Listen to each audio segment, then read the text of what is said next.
Yeah. Para sa mga tahimik lang, pero may tinatagong lakas. Makinig ka.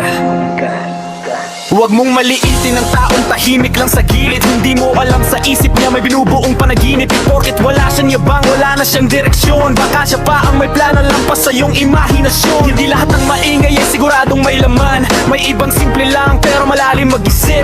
Di mo hawak ang oras, di mo kontrol ang bukas. Baka sa pag-ikot ng mundo siya ang angat ng wagas. Habang ikaw ay abala sa pangmamaliit sa iba, siya tahimik na kumikilos, dahan-dahang umaangat pa. Di mo alam ang laban na dinadala sa dibdib. Bawat sugat na tiniis niya ginawang sandata sa pag-angat mabilis. Huwag mong maliitin, huwag mong bastusin. Di mo alam ang bukas na maaaring dumating. Respeto ang itanim mo kung respeto ay nais mong anihin. Lahat ng ginawa mo babalik din sa'yo, tandaan mo yan lagi.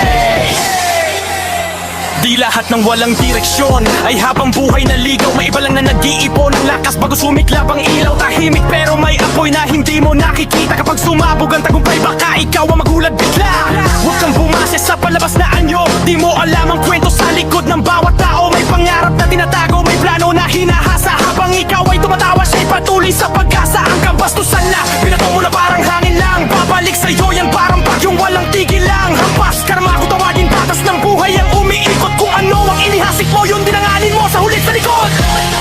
Huwag mong maliitin, huwag mong bastusin. Di mo alam ang bukas na maaaring dumating. Respeto ang itanim mo kung respeto ay nais mong anihin. Lahat ng ginawa mo babalik din sa'yo, tandaan mo yan lagi.